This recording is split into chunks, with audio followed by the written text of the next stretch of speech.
Wow. Whew, that's a good song. Well, welcome to That Is a Great Song. So, Emily, you're definitely right. I've never heard it. Really? Yeah, that was the first time. Well, okay, so first, let's introduce everybody. Welcome to Data Therapist. I'm Alima, your host, and this is my friend Emily. Hello. Emily, thank you for joining us today. Anytime. Emily says she's never heard that song. So that song that was playing was called A Cheater's Prayer, right? And it's by Chris Martin, and he's saying, don't let me cheat on my girlfriend, because as far as I can see, she loves only me.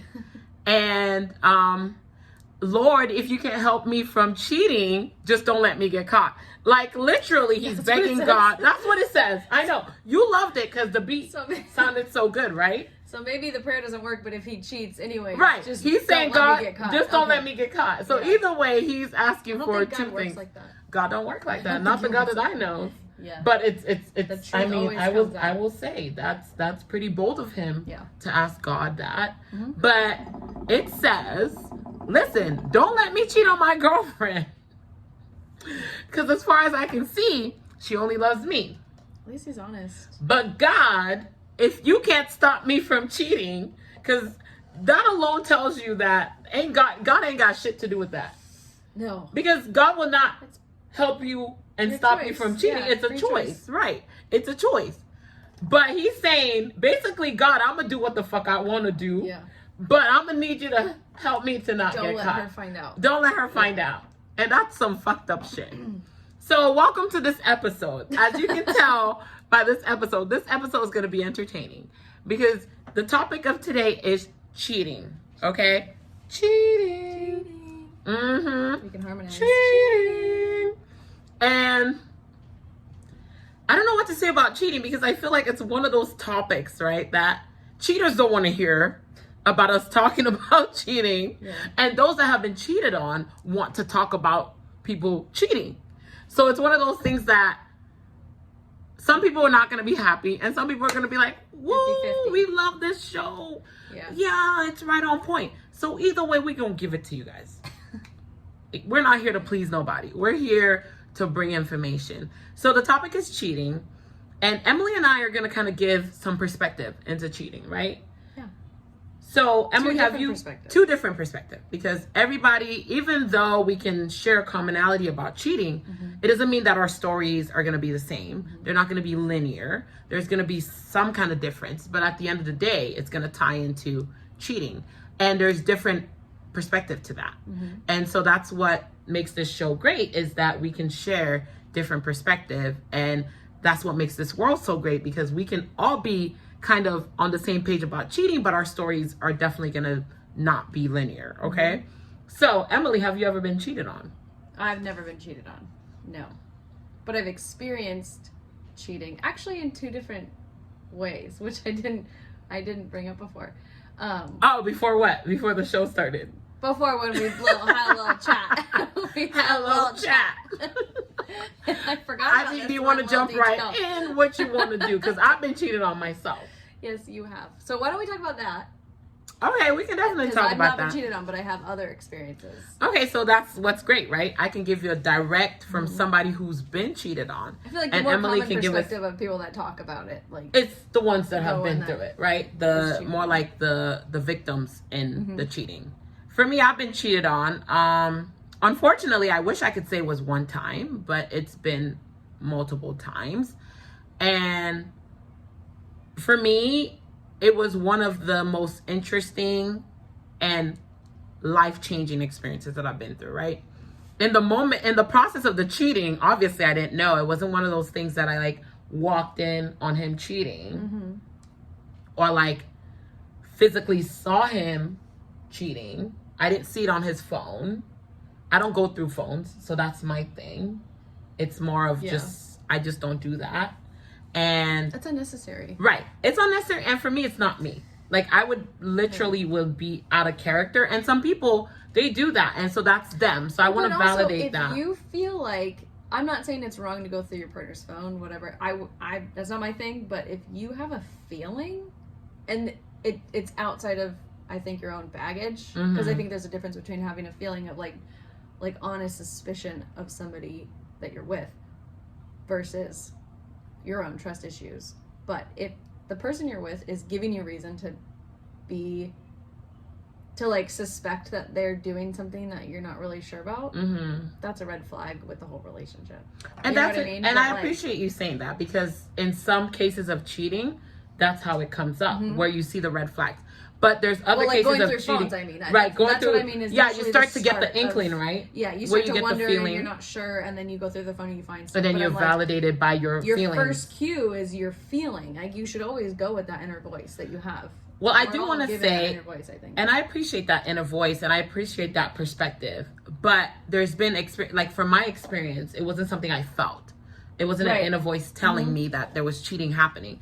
I had no idea there was cheating happening. Totally, that's a different. Yeah, and type so of situation. that's why I say with cheating, it's very different for each person. There's some people that they feel it, right? Because the person is being inconsistent, or there's something that they're doing that's giving them that automatic response in their body or in the environment that makes uneasy, or that awkwardness where you feel like they're not quite there. Right. They're like disconnected. Yeah, you had no reason to feel anything. Yeah, for me, I had a cheater who was very good at cheating. Very good at cheating, where there was no inconsistency as far as like, I would say the only signs that as far as behavior, right? The only signs that I would say I saw was, like, for example, he would go, like, let's say we're having a family event, he would always be outside or away on the phone. And for me, the person that cheated on me was my ex-husband. And for us in the African culture, because I'm African, right? There's always family internationally. So you're always sometimes on the phone at different times of the day with different people, because each person might live in a different time zone. Yeah. So I didn't even with him being like, we're having a social event and him being on the phone, it's normal. It's not weird. So I'm not thinking, oh my God, he's on the phone with somebody. Yeah, but it's later on when I put the pieces together that I realized those were the signs. So although the signs were there, they weren't obvious signs to me at the time. Yeah. It was signs after when I started assessing the situation. But I will say the way that I found out, so let's get straight to the point, right, with the cheating. The way that I found out I was cheated on was the females messaging me. Yeah. Yeah. So that was, I mean, there's no sugarcoating that, right? Yeah. It's one thing for you to feel it, to think it, to see the signs. Girl code. So that's total girl code. We should all look out for each other. Listen, a female reached out to me and basically disclosed some things about my partner, and they ended up seeking me out. They ended up looking for me and finding me. So it's almost like they had the feeling that they weren't the only one, and then they went and did their research and contacted me. And so when she contacted me, I'm one of those females that, I don't know, I think it's because of the career that I'm in. Like, we're both studying to be clinicians. So it's a different perspective to talk to us about how we deal with things than a normal person would.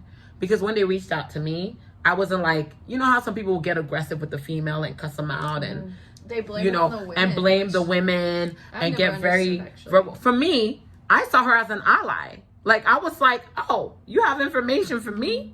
I want to know more. And you're looking out for me by contacting me. And I was like, you know what? Thank you for letting me know. And what did I do? When she messaged me and was like, hey, I'm not sure who you are, but are you married to this and this person? And I was like, yes. And they're like, oh, I just want you to know that we've been seeing each other and I didn't know he was married. And I was like, oh, really? And then I called her. This was on Instagram. She messaged me on Instagram, just minor stuff, including a picture of both of them together.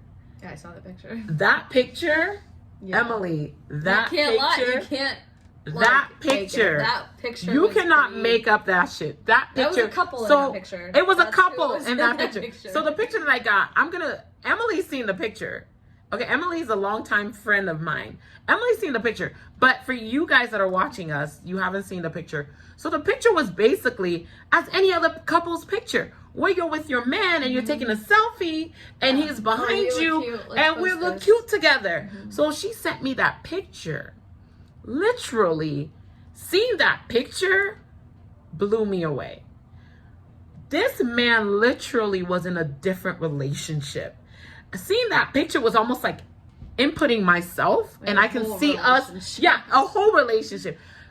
Looking at that picture makes me think about the pictures we've taken together where we're doing selfies, and she did look like me. That was so odd. Thank you, Emily. Emily, thank you so much. She literally was like a mirror to me.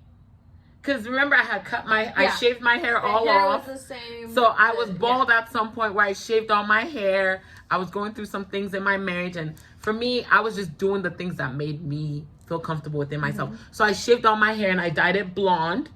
Right? You remember that. And then literally the picture I saw was her head shaved blonde. And this nigga was behind her taking a selfie, and they're over here looking cute. And the picture was cute. It was good. Can I just say that? They both look good. I'm not a hater, Emily. Yeah, the picture was cute. She was cute. He was cute. It was a cute picture. Everybody's cute. The only thing that was off about this picture was he's married. This was my. He's got a wife and kids. The only thing that was different about this picture, Emily, was that he had a wife and kid. Right. Right? Yeah. And literally, if this was somebody sending me a picture, I'd be like, oh my God, you guys are so cute. What a cute couple. Oh my God, you guys are so good together. So happy. But I couldn't even say that shit because in my mind, I was like, oh my God, this is my husband. Is that me? Oh my God. I don't feel that happy. This ain't me. Maybe my friends might think it's me because it's so close to it looking like me, right? Yeah. Am I exaggerating when I say this bitch look like you me? sent me the picture. I was like, oh, he's got a type. Right. How does a nigga cheat on you with yourself? Emily, you over here cracking up. How does a nigga cheat on you? Because he has a type. With yourself. He has a type, but why he gotta cheat with me? He cannot cheat with somebody that didn't look like me. I know. It was the most surreal thing. Anyways, I got that picture and then I called her. I called her on Instagram. I called her through video because I'm a direct person. Like, for me, I didn't know that. That's like it was the most direct. Emily doesn't even know. Emily doesn't even know the after story, so she's about to learn some new things today. So when she messaged me and sent me that picture, I video called her on Instagram. And Emily, the part I don't know if I sent you this piece, but not only did she send me that, there was also a video that she had made of her driving in the Mercedes. No. Yeah. So not only was that picture there was also a picture I received where she was basically, he was recording her while she was driving the Mercedes. Wait, your car? Our car. Oh, yes. I did see this. With the Mercedes through the Golden Gate Bridge. Yep. Right? Yep. And for me, it was like, so when I videoed her, and the reason the Mercedes come into this picture is when I videoed her, right?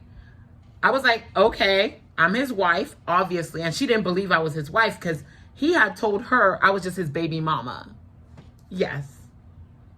Yes, I know. Yeah. So he had told her that I was just his baby mama. He didn't even tell her that we lived together. He just told her that I was his baby mama and that we had a kid together. And so when I videoed her, I introduced myself. I said, hey, I'm his wife. And so she didn't believe me because of what he had told her. Her story. And so I was like, okay, so here is the evidence to show you that his story is not true. Evidence one, I literally on video, I didn't even do the ring, bitch. I went straight to the point. Yeah. Because sometimes with this ring business, I know, it don't mean shit. Some people wear rings that are not married. Yeah. Some people are married and don't wear rings. So it's a lot of, let's not get started. That's a different topic for a different day, Emily. That is, actually. But when I was on video with her, I literally was like, let's go to the garage. Because for me, I went back to the video of her driving the Mercedes, and I was like, okay, if you don't believe I'm his wife and you think I'm his baby mama, why would I be in the house that he lives in? So first I started showing her the picture, right. I started showing her the pictures in the household of us as a family, like the picture with me and the kids that we took for one of our youngest daughter's birthday. And I showed her, and she was still, okay, pictures are pictures, right? You can have pictures of your ex in your home, right? Bitch, I took the keys, went outside to the Mercedes, and I literally opened the garage and I said, was this the Mercedes you were driving? This bitch said yes. Okay. And then I opened up the Mercedes. I sat in this. Was this the way you were sitting in the Mercedes driving this car? She said yes. Okay. So, because it's one thing for you to show the car, but it's another thing for you to be like, bitch, the key's in my possession. Sit in the way that she was sitting. Right. Really, and the funny thing is, my ex is in the military, so he was gone. He was gone on a training that weekend, so he wasn't around. So I was showing her, like, I have the keys to Mercedes. I have the keys to the house. I have the kids here, even though the kids were sleeping. What else do you need? Yeah. And then she started giving me details about what he told her. And mind you, I gathered from this chick that she has a 10-year-old son.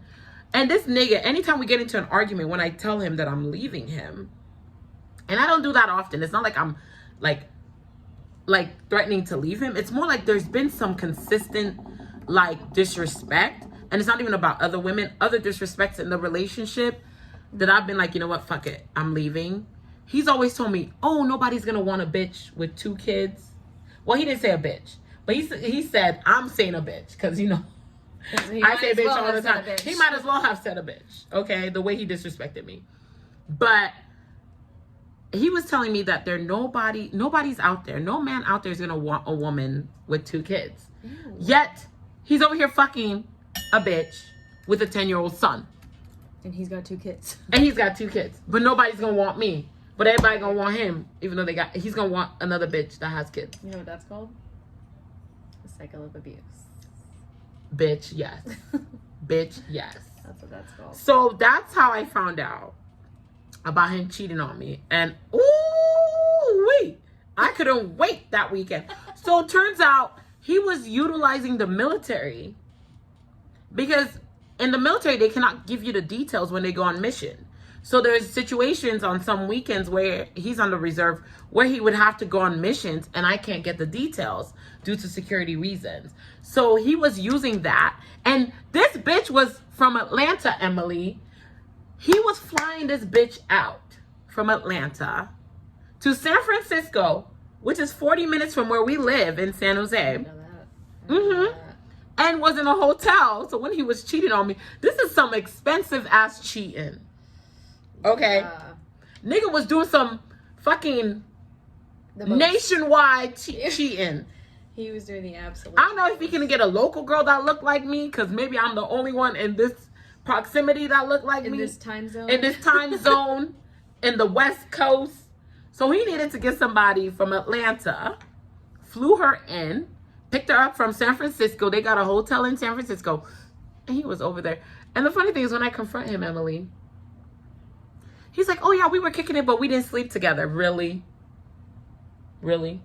Okay. Really? Okay. After I already talked to her, when he got home and I confronted him, he was trying to convince me that they never slept together. And I said, so you're going to tell me you flew a whole bitch out, got a whole hotel. This bitch drove the whole Mercedes car. She freaking drove the whole Mercedes car and made a video about it and put it on her social media. And y'all was in a whole fucking hotel, a whole fucking weekend, and your dick never entered her. Can I say dick on YouTube? I'm not sure. Penis. YouTube, don't block me. Penis. I think you could say that. Can I say penis? That's more of a, it's a medical term. Yeah. Because we're clinicians. We can say penis. Right. Yeah, if you want to see our license, we got it. Clinicians can say penis. We can say penis. We have the rule book. Right. That's not work. But he was trying to convince me he never fucked her. As if that makes it Was better. I convinced, Emily? No, Ask but me. as if Ask it makes me. it better. Like that makes. Thank you. You're gonna fly somebody out and do all this stuff. Yeah. But we didn't have sex. No, okay, we just looked each other in the eyes and went to But bed. what's the incentive for doing all that? Like, obviously, you have feelings for this person, or like you're involved. on You're some level, involved. This person ain't your fucking and wife. you're lying about it. So, Anyways, he tried to convince me. And y'all look at me. I am not fucking gullible, okay? I'm hardcore. she's not gullible. She ain't gullible. She might have red hair, but she ain't a fool. Okay? She might look like a damn clown, but she ain't a clown. Okay? So let's get that shit together. Anyways, I let him do his cycling where his story wasn't quite straight. Mm-hmm. He was doing a spiral. And I just watched. I was like, because I've already gathered the information from the girl. Let's see where this goes. Yeah, and he didn't know that I've already spoken to her. I didn't tell him.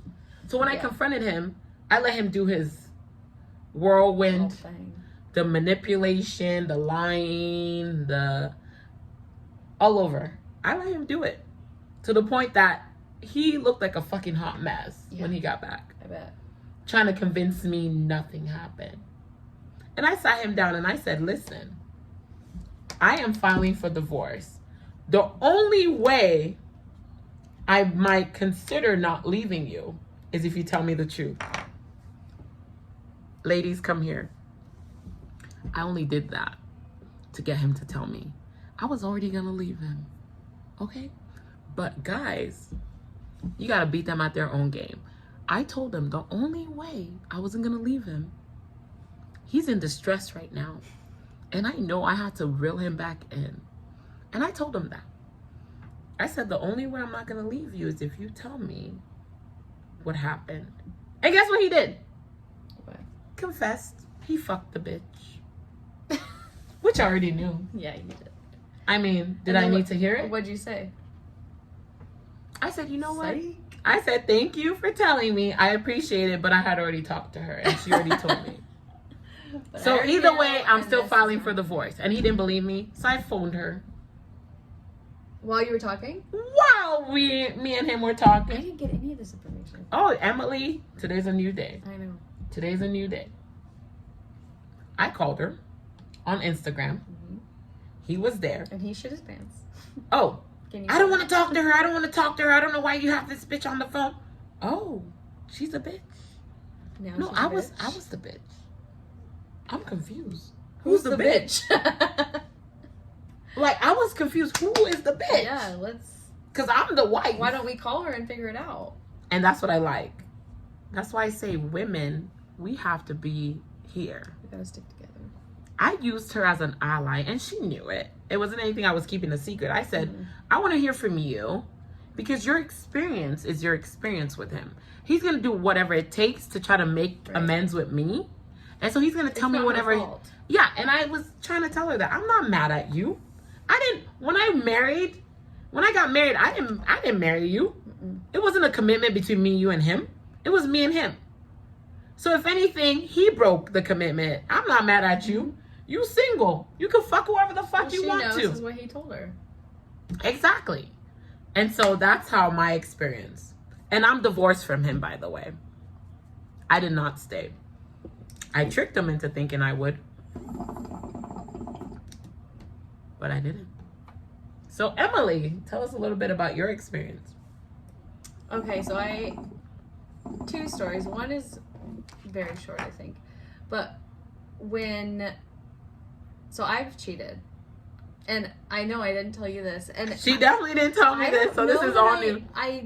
I feel like I should count it because technically that's what happened, but also I was 18. That was 11 years ago, and I was It still counts. dating. Yes, it does count. That's why I feel like I should bring it up. I was dating that guy for 2 weeks, and then I went on vacation to France to visit my friend, and then I was introduced to her friend, and we hit it off. Whatever. Vacation cheating. Yeah, that's what it was. And then right when I got back, I broke up with him. So, I mean, it was wrong. It was wrong. Did he ever find out? Right. No, I never told him. But Emily. the other thing is... Emily. Somebody say Emily. Yeah. Yeah. Emily! It's never happened since. I don't agree with it. I do not condone it. But you never even told him? want to... No, because here's the thing.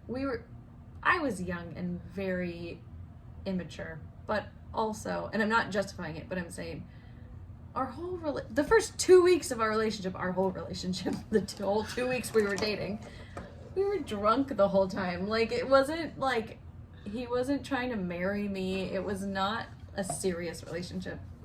But I just want to say that to possibly discount the theory that once a cheater, always a cheater.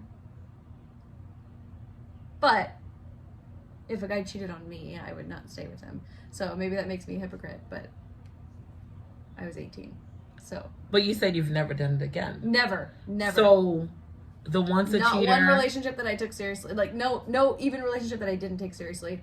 Never did it So again. the once a cheater, always a cheater did not apply. It's not something that's like a ground rule. Right. Because and I don't believe that so either. Against it. Yeah, and I would never do it. Yeah, so I just want to put that out there as one perspective. Although I would say, like, if a man is an adult and he's cheating, or a woman, and they're cheating, there's something to say about habits, right? And patterns. But I definitely believe in habits and patterns. Yeah. And that wasn't the first time he cheated on me either. Right. See, that was the second time. And that's not like a pattern or a habit that's in my history. So, but I feel like it's fair to bring that up. Yeah, but my other experiences with my dad, he cheated on my mom. And I didn't actually know about it for a long time. Mm-hmm. But, I mean, it definitely plays into part of why I feel so strongly against it, because it could really break apart a family, as you know. And it's something that I never realized until I really started dating as an adult, which took a while. But I'm in the dating field. Is not easy. We're going to do another video about dating. Definitely not easy, but look out for that. It definitely plays into, like, my ability to trust a man. Like, I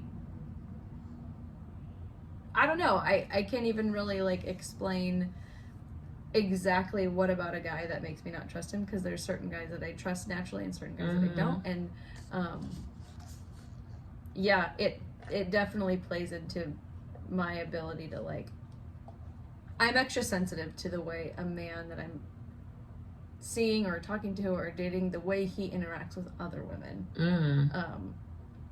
So when you say that, are you talking about, like, his boundaries when he's interacting with other women?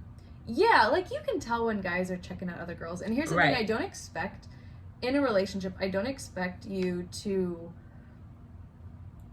only look at whatever the person you're with, because we're humans and our eyes are going to wander. And our eyes are going to wander, and people are going to be attracted to us. It's about and vice versa. But there's something to say about, first of all, respect for the person you're with. Second of all, letting your mind and your eyes wander, especially when you're with the person. Like, you can keep your eyes from, like, somebody, let's say we're at dinner or whatever, and the waitress or waiter, he or she is, like, attractive, and they walk away, and you watch their eyes and you see them look down. You know when somebody's checking out somebody else. Absolutely. And you know when you're checking out somebody else. So I can control that when I'm with somebody, and I'm going to try not to do that outside of that. Like, I'm going to be really intentional when I'm in a relationship, but it just happens. Like, it happens to everybody. So I think there's just something to say about having a level of respect for the person you're with and being intentional about letting your eyes wander, or letting them see where your eyes wander. And I'm not saying hide it, but does that make sense? Like, what no, it makes sense. It's not like saying hide it, because, like, we're trying to validate that it's normal. As a human being, it's going normal to happen, that, especially, I'm guessing, the longer you're in a relationship. But it's realistic. As we're talking as clinicians, it's realistic. You're going to be attracted to people, and vice versa. People are going to be attracted to you. And the people that are attracted to you, can't even control them, right? You can't control the way they approach you. You can't control the way they talk to you. What you can control is yourself and how you respond to it, and how you react to it, and what level of attention you give it. Yes, and you know when you're entertaining it. And that's what I'm saying, the level of attention you're giving it, because you can invite it to continue by how you respond to it, or you can nip it in the bud by how you respond to it. Or even just where you take it in your head, like on your own time. Like maybe nobody's around and you're thinking about it. Like you can stop that. Because if you let it keep going, that's another seed that maybe isn't necessarily cheating, but it might lead to causing a separation. It's causing and it might lead to it because literally you start to premeditate things. You're letting your mind go there, and eventually once your mind goes there, you're more susceptible to and then you premeditate, and next thing you know, you're following through on some of the things that you've been thinking about without even knowing that you're following through on it because you've been so fixated about it. Yeah. So absolutely, I think you're correct. Yeah, so it's definitely something that I'm not necessarily always expecting to be cheated on or anything like that. I guess I just naturally go into a dating situation where I just expect them to not be intentional about it. And I don't know if that's because I feel like most men aren't intentional about that, or because of my own baggage, right? But like, either way, it's very much part of my perspective going into dating, and I don't know. It's wow, that's a lot, and no, it really is. I mean, it's just another perspective of like the trickle effect and like what happens when you cheat and how I think that impacts families and kids. And because I was 13 when my parents got divorced, so I was young. I didn't know anything about it. I didn't, and I'm 29 now, so it's not like I've had this baggage and known about it my whole life. It's like now that I'm an adult, I'm thinking back of my biggest example of marriage, and like, okay, that's what I know of it. So now I need to approach the dating world with that information. So it just kind of stirs things up a little bit. It does, and it creates insecurities in general. Yeah. You know, like for me, not to get into the dating thing because we can definitely talk about what it's like for me. That's a whole nother episode that we're gonna do. But for me, it definitely, and I want to validate that. It definitely affects how I view others and men and how I approach certain situations as far as when it comes to dating. You know, I have to be able to be open and say, it caused a trust issue, and it affected the way that I engage with other men, like literally. And like I said, it's going to be a different episode because after that relationship, I entered the online dating world, which is its own entity completely, and it's so different too. So many episodes. As a single mom, it's so different. So, but we just want to validate that you're gonna come out of this cheating situation with some insecurities, not only about yourself but your abilities and your self-esteem is going to be impacted. You know what I mean? Not feeling like your self-worth is going to be impacted, not feeling good enough. Because for somebody who has been cheated on, not feeling good enough is always that thing that I'm constantly fighting against. Because to me, I feel like I did everything I could, but yet it wasn't good enough. So therefore it's a reflection on me, although that person decided to do that, and that wasn't even on me. That's freedom of choice. But there's no way we can, because when we care about people, right, what they do affects us. And so therefore sometimes what other people do reflects on us, and we really internalize it. Although it might not even be our fault, but naturally you've been so vulnerable with our brains committed to that person, right? And the human brain is so sensitive that we can literally fault ourselves over things we cannot control. You know, so that's one thing that I've learned, and I've had to build my self-esteem and kind of build who I am again due to that situation. Because if I allow it to kind of make me stagnant in life, I would not be able to date. I would not ever be with anybody. Any final word, Emily? No, I think you covered it. I mean, any advice you would give to somebody who might be getting that inkling in them that somebody's cheating on them, or seeing the signs or anything, what would be your feedback to them that you've learned? I would say if you have somebody in your life that you admire and you feel like they're wise and you feel like you can confide in them, I would talk to them about your partner's behavior, and just try to get a second opinion, because it could be really isolating, like being paranoid and going down this rabbit hole of your own like suspicions. And I would get a second opinion, but just in general, if you're feeling like you can't trust the person you're with, and you know yourself and you know it's not your own insecurities coming up, I would kind of look at your whole relationship and see if there's any other areas where you're feeling things like your needs aren't really being met or whatever, you're not feeling right about it. Because I think our own personal internal voice is something to listen to. I think we have that for a reason. Yeah. You need to listen to it. And I would agree with her. I would say if there are signs, for those of us that don't have signs, we can't control that. Some people are just good at what they do. But if there are signs or feelings or notions that you're getting, you're not paranoid. Yeah, it's not for nothing. You're not crazy. You're not dramatic. Especially if they're the ones putting it back on you. If you and making you feel like that, right? Making you feel crazy. You're not. I would say follow through the best that you can to get the validation about those feelings that you need. Because 10 chances to 1, something might be happening. But at the same time, my feedback to you guys watching, especially the women, don't look at other women and assume that they know about what's happening. Because I've seen it times and again, where women are attacking other women for these things. We have to know that the men are accountable for their own actions. Yeah, and you don't know what they're telling you. Like, we don't know what a woman is hearing, what she's being told. And I would just say be open-minded to learning the truth in an open-minded perspective. Don't come there with your prior judgment to feel like, oh, she must know. She must be part of it. No. He's and the one that Emily and starts I it. are both saying it. No. You just have to come. If you come with an open mind and an open heart, another woman will connect with you and be able to share all the details that you need to know to be able to talk to him directly.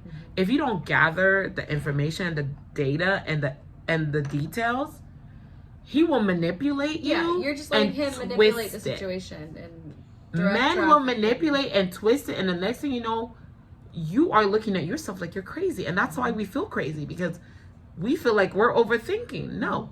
Talk to the woman, introduce yourself, get to know her on a basic level, and say, listen, I want to hear what your truth is. Because at the end of the day, we have our truth. Whether we're the victim or the participant, we have our truth. And the one person that's kind of in between both of those is the man. And so therefore, if you gather enough information and you address it, there's no way that man can manipulate you. Because then you know what the hell you're talking about.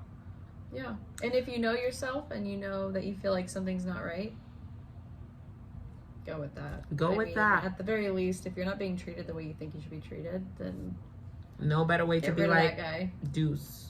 You know? So thank you for watching. Thank you, Emily, for joining us on Data Therapist. We're both clinicians, so y'all can look out for us if y'all need feedback in general on dating. We're not experts. At the end of the day, you are your own expert. For sure. And your situation is unique and it's different. We're just here to help you guys gather some information and some feedback and lead you in your own journey. So thank you for joining us. And this is Data Therapist. Data Therapist. Data Therapist on her. Bye, y'all. Bye.